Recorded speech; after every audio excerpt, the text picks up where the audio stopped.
PDCS education है के YouTube channel पर आप सभी का स्वागत है। आज दोस्तों हम फंडामेंटल ऑफ कंप्यूटर को जानेंगे, यानी कि कंप्यूटर के इतिहास को जानेंगे। Why we need computer literacy and full form of computer, what is computer, characteristics of computer और हिस्ट्री ऑफ कंप्यूटर। आज हम लोग इतना जानेंगे। देखिए आज हम लोग क्या क्या पढ़ेंगे। सबसे पहले पढ़ेंगे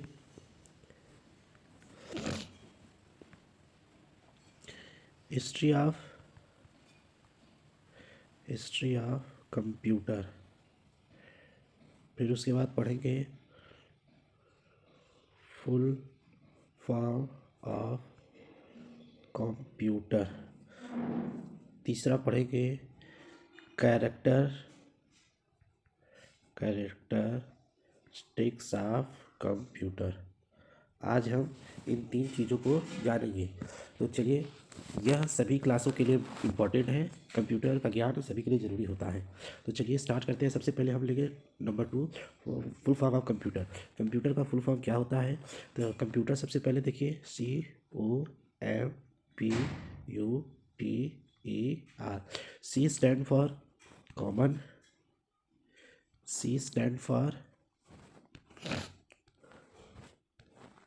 C stand for common, O stand for operating, M stand for machine, P stand for particular या particularly, U stand for used for, T stand for technological, E stand for educational, R stand for research. Common operating machine, particularly technological, used for educational research. यानी कि computer क्या है? Common है, यानी आम तौर पर संचालित मशीन है जो पर्टिकुलर यानी कि विशेष रूप से यूज्ड फॉर यानी प्रयुक्त की जाती है तकनीकी इसमें। और वह तकनीकी किस में काम आती है? एजुकेशन में, और एजुकेशन और रिसर्च में काम आती है। तो कंप्यूटर का हिंदी टर्म होता है संगणक। कंप्यूटर का हिंदी होता है संगणक, लेकिन संगणक को हम न जानकर हम इंग्लिश टर्म आसान है उसे जानेंगे कंप्यूटर। तो अब हमारा ये सेकेंड टॉपिक ख़त्म हुआ। चलिए अब हम लोग चलते हैं कंप्यूटर के इतिहास को। सबसे पहले हम कंप्यूटर का इतिहास देखते हैं, फिर उसके बाद कैरेक्टरिस्टिक्स ऑफ कंप्यूटर देख लेंगे। तो कंप्यूटर का इतिहास बहुत ही रोचक रहा है। कंप्यूटर का इतिहास बहुत ही रोचक है। जो आज है कंप्यूटर, बिना कंप्यूटर के कोई चीज़ आज के समय में हो नहीं सकती। कंप्यूटर का चाहे आप हॉस्पिटल ले लीजिए, चाहे फिल्म इंडस्ट्री ले लीजिए, चाहे एजुकेशन ले लीजिए, बिना कंप्यूटर काम हो नहीं सकता। तो चलिए हम देखते हैं history of computer. History of computer. तो सबसे पहले अगर फर्स्ट कंप्यूटर की बात करें तो first computer as a calculator के रूप में आया था, जिसे कहते हैं अबाकस। कहते हैं अबाकस। यह 2400 BC में, इसका निर्माण 2400 BC में किसने किया था? तो चीन ने इसे कैलकुलेटर के रूप में इसका निर्माण किया था। इसे फर्स्ट काउंटिंग डिवाइस, इसे हम फर्स्ट काउंटिंग डिवाइस यानी कैलकुलेटर के रूप में इस्तेमाल करते हैं। इसके बाद आया पास्कलाइन। देखिए यह 2400 BC में आया, यह आया 1642 ईस्वी में। कब आया है? 1642 ईस्वी में आया। इसे हम बोलते हैं first mechanical calculator. This is called first mechanical calculator. इसे फर्स्ट मैकेनिकल कैलकुलेटर कहते हैं। इसकी जो ये भी कैलकुलेटर है, अबाकस भी कैलकुलेटर है, और यह फर्स्ट मैकेनिकल है, ये भी कैलकुलेटर है, लेकिन इसकी स्पीड अबाकस से ज़्यादा थी। और एज अ मैकेनिकल इसका इस्तेमाल किया जा रहा है, यानी कि इसका हम हाथों के इस्तेमाल के माध्यम से, जैसे आज हम कैलकुलेटर, वो भी क्या है? एक प्रकार का कैलकुलेटर ही है, मैकेनिकल कैलकुलेटर है। इसका इन्वेंशन किसने किया था? इसका इन्वेंशन किया था ब्लेज पास्कल ने। किसने किया था? ब्लेज पास्कल ने। तो फर्स्ट मैकेनिकल कैलकुलेटर को किसने इन्वेंट किया था? तो आप आंसर है इसका ब्लेज पास्कल। तो सबसे पहले आपने एबैकस देखा, आपने पास्कलाइन के बारे में जाना। यह पहला यांत्रिक कैलकुलेटर क्वेश्चन आएगा, who is the first mechanical calculator, तो आंसर होगा पास्कलाइन। चलिए इसके बाद आता है तीसरे नंबर पे, जिसे बोलते हैं डिफरेंस इंजन। क्या बोलते हैं? Difference engine. यह आया था 1822 में। डिफरेंस इंजन कब आया? 1822 में। यह पास्कलाइन के बाद आया 1822 में, जिसे जिसे बनाया था डिजाइंड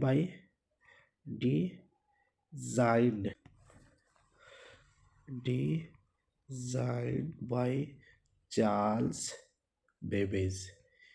इसको किसने बनाया? डिज़ाइन किसने किया था? चार्ल्स।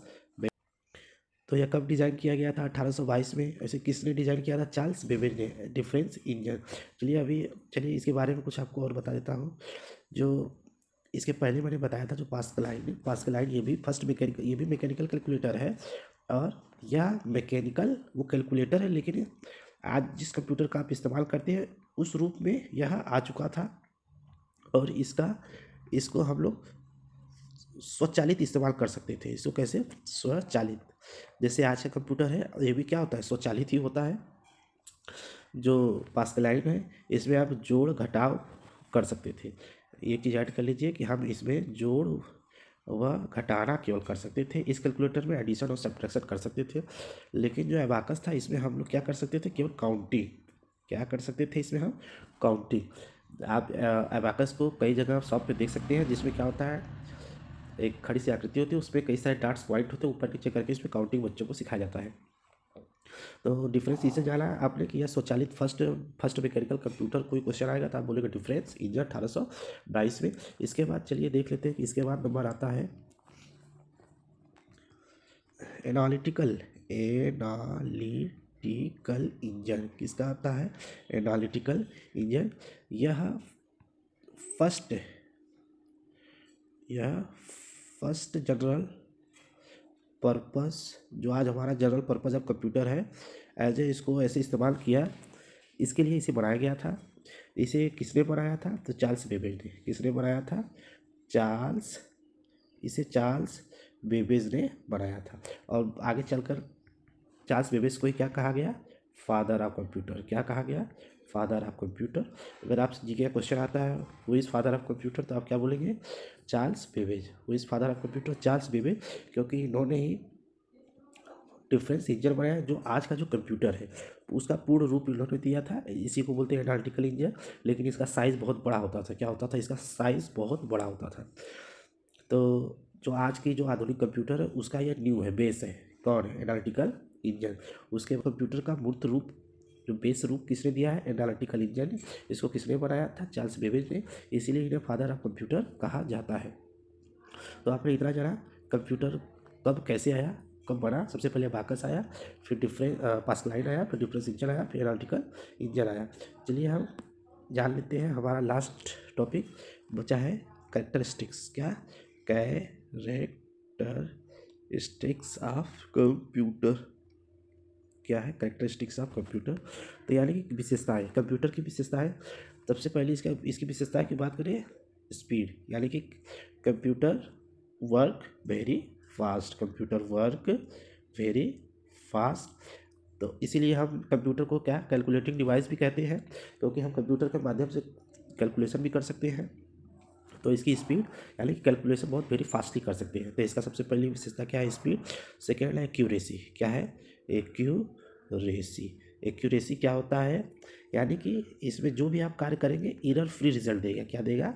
Error free result.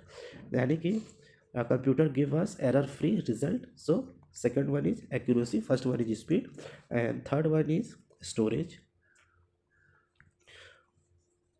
इसमें आप कितना भी अमाउंट आप डेटा रख सकते हैं। जैसे आज का कंप्यूटर आप लेंगे तो उसमें, जैसे कि आज आप डेटा इस्तेमाल करते हैं मोबाइल में भी, तो उसमें क्या होता है, आपने उसमें जीबी देखा होगा, 128 जीबी का फ़ोन है, 256 जीबी का है। ऐसे ही कंप्यूटर में भी क्या होता है, उसमें स्टोरेज लगी होती है। स्टोरेज भी एक टॉपिक है, उसको हम आगे चर्चा करेंगे। सबसे पहले देखिए स्टोरेज इसकी सबसे बड़ी विशेषताओं में से एक है। फिर उसके बाद देख लेते हैं चौथा ऑटोमेशन। क्या है? ऑटोमेशन। अब ऑटोमेशन को हिंदी कहते हैं, हिंदी में कहते हैं स्वचालन। क्या कहते हैं? स्वचालन। यह हम माउस के माध्यम से जो भी इंस्ट्रक्शन देते हैं यह कंप्यूटर ऑटोमेटिकली करता है, यानी कि हमको उसको प्रोग्राम पहले से उसमें सेट होता है, ऑटोमेटिक कार्य करता है। हमें क्या करना है? हमें मान लीजिए एम एस पेंट खोलना है, तो हम बस कंप्यूटर अपने माउस के माध्यम से एम एस पेंट पर क्लिक करते हैं, तो एम एस पेंट का सॉफ्टवेयर ऑटोमेटिकली खुल जाता है हमें, तो उसको करना नहीं पड़ता है। तो अगला देखिए रिलायबिलिटी, मोस्ट इम्पॉर्टेंट रिलायबिलिटी। अब रिलायबिलिटी जैसे कि हमारा इंसानों में क्या देखते हैं कि विश्वसनीयता, किसी इंसान की विश्वसनीयता कैसी है, तो रिलायबिलिटी बोलते हैं। इसे क्या बोलते हैं? रिलायबिलिटी। तो he does not get tired. इंसान क्या हो सकता है? इंसान थक सकता है, यानी कि उसे आप काम करवाएंगे तो एक वो पीक टाइम आएगा जिस पर इंसान थक जाएगा और काम नहीं करेगा। लेकिन कंप्यूटर ऐसा नहीं है, कंप्यूटर रिलायबल है, ये हमेशा काम कर सकता है और इसमें एरर फ्री काम करता है, इसमें विश्वसनीयता होती है। अगला देख लीजिए मल्टीटास्किंग। क्या है? मल्टीटास्किंग। ये मल्टीटास्किंग क्या होता है कि he can run multi programme, यानी कि इसके माध्यम से हम एक साथ कई सारे काम कर सकते हैं। एक तरफ हम एम एस पेंट भी खोल सकते हैं, दूसरे तरफ सॉन्ग प्ले कर सकते हैं, दूसरे तरफ हम क्या है इमेज एडिटिंग कर सकते हैं। एक साथ हम कई सारे काम कर सकते हैं। This is the main characteristics of computer. सबसे पहले देख लीजिए स्पीड, यानी कि it work very fast, accuracy, error free result, storage, automation, स्वचालित, रिलायबिलिटी, विश्वसनीयता है, या कभी थकता नहीं है, तो यानी कि रिलायबल है। मल्टीटास्किंग, एक साथ हम मल्टीपल प्रोग्राम्स को रन करा सकते हैं। तो हमने 3 टॉपिक की बात किया था। हिस्ट्री ऑफ कंप्यूटर आप जान चुके हैं कि हिस्ट्री ऑफ कंप्यूटर की शुरुआत सबसे पहले अबाकस से होती है। अबाकस के बाद हम कहाँ जाते हैं? पास्कलाइन भी जाती है, फिर डिफरेंस इंजन आता है, फिर उसके बाद एनालिटिकल इंजन आता है। और तो फादर, यहाँ से आपने एक चीज़ और सीखा कि वो इज़ फादर ऑफ कंप्यूटर, तो father of computer is Charles Babbage. आपके लिए क्वेश्चन है कि इसका आंसर जरूर कमेंट बॉक्स में करेंगे। क्वेश्चन ध्यानपूर्वक सुनिए। Who is father of computer? Number 2, world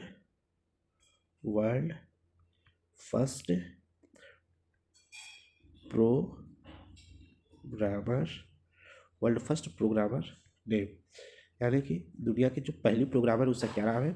इसकी चर्चा टीचर्स के माध्यम से आपकी क्लास में भी करवाई गई होगी, क्योंकि आपके सिलेबस का यह पार्ट है। तो सबसे पहले आप आंसर देंगे एक का, फिर उसके बाद दूसरे का, कमेंट बॉक्स में जरूर करेंगे। चलिए आगे हम इवोल्यूशन ऑफ कंप्यूटर को पढ़ेंगे। अगला हमारा टॉपिक है, नेक्स्ट टॉपिक हमारा क्या रहेगा? नेक्स्ट टॉपिक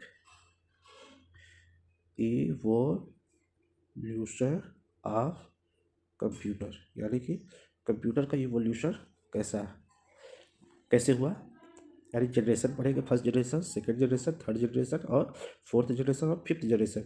जो हमने ऊपर एआई की बात की थी, यानी कि वो फिफ्थ जनरेशन में आता है। तो चलिए आज का वीडियो पे समाप्त करते हैं। कमेंट जरूर करें, आंसर जरूर दें।